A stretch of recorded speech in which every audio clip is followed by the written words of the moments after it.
You take off on a good wave, but then you lose all your speed. You get stuck, you pump hard, but you go nowhere. But it doesn't have to be that way. With the right technique, your frontside speed can look and feel like this: fast, smooth, and powerful. You don't need a perfect wave to surf fast. You just need to know how to use the board properly. It's about understanding how to work with the wave and not against it.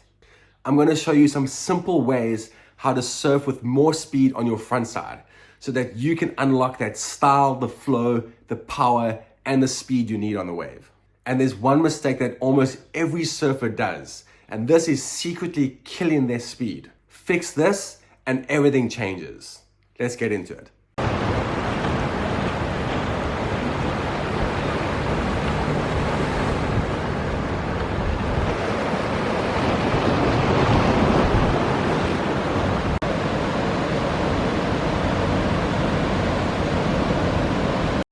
Did you notice what happened on these two waves?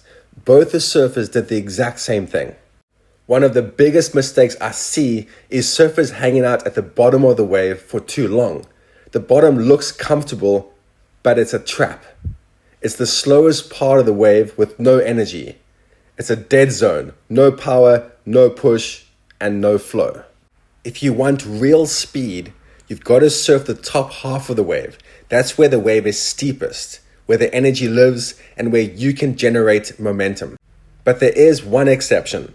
It's when you're in the pocket already, doing turns. That's when I want to be at the bottom of the wave for a bottom turn, or when I'm landing my turn.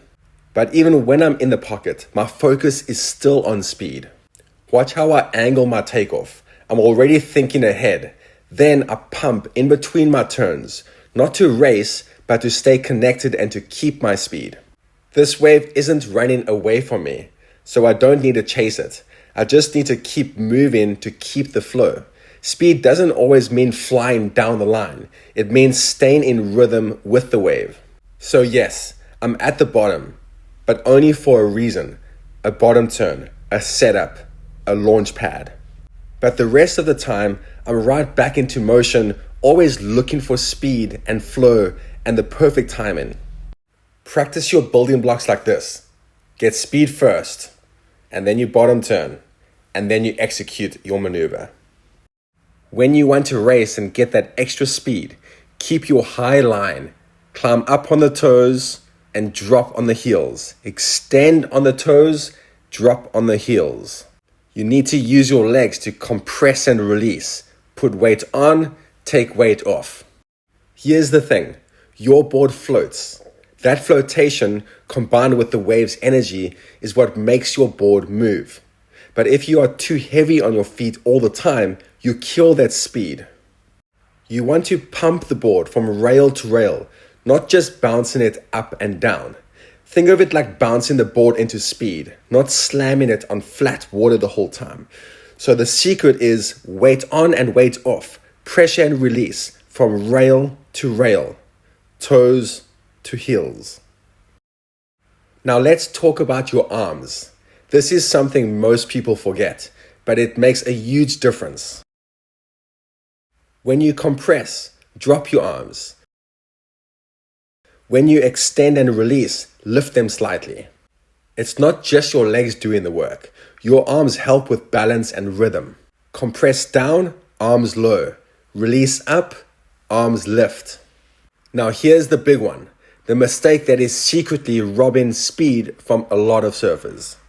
Even decent surfers. They try to pump, they bounce the board, but they're only using the front foot. The back foot just stays planted, dead weight. And that's like trying to drive a car with the handbrake up. If your tail is dragging, your board's gonna feel heavy, slow, stuck, and sluggish. But once you unlock that back foot, you're gonna feel the board project forward like it's alive with extra speed. Getting speed is all about releasing your board, putting weight on and taking weight off both feet as you pump up and down the top part of the wave. So, how do we free the back foot? Let me show you. The moment we stand up, we apply weight and pressure on the board, but that weight needs to come off again. by using your legs to lift up the board again. With this, we need to lift up the front foot and then the back foot so that we free and release both the front and the back of the board. Now this next part is where the speed really kicks in. While I'm racing, I put weight and pressure on the board, but then I need to release and lift the front and the back foot up to release the board, to free the board off the water. As you're climbing up the wave, you're going to lift the front foot up and then the back foot follows after. Try it in your next surf, especially the weight on and the weight off. You'll feel a huge difference and it will feel like the board is coming alive, and it's going to help you with speed, power, and flow.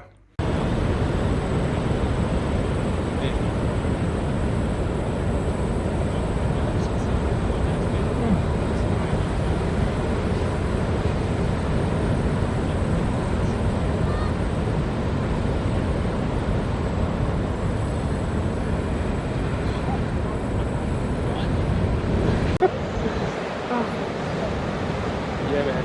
Oh, Yo. look at that. Oh, Got it. Yeah, man. Yay! Sure, what a wave. Yeah. Oh.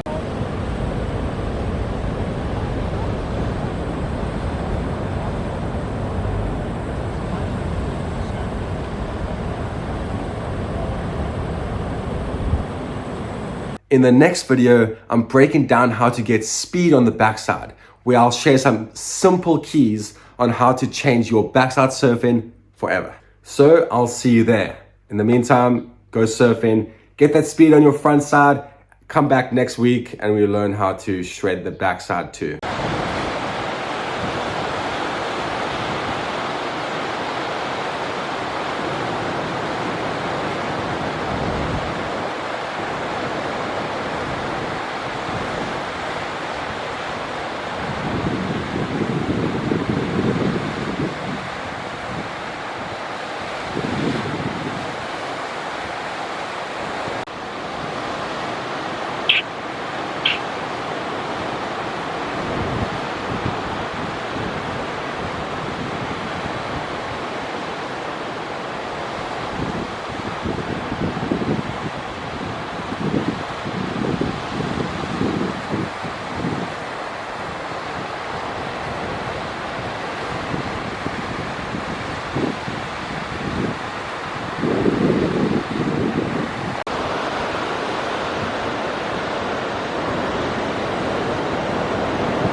That wave looks like super tame, but it's like a sick wave.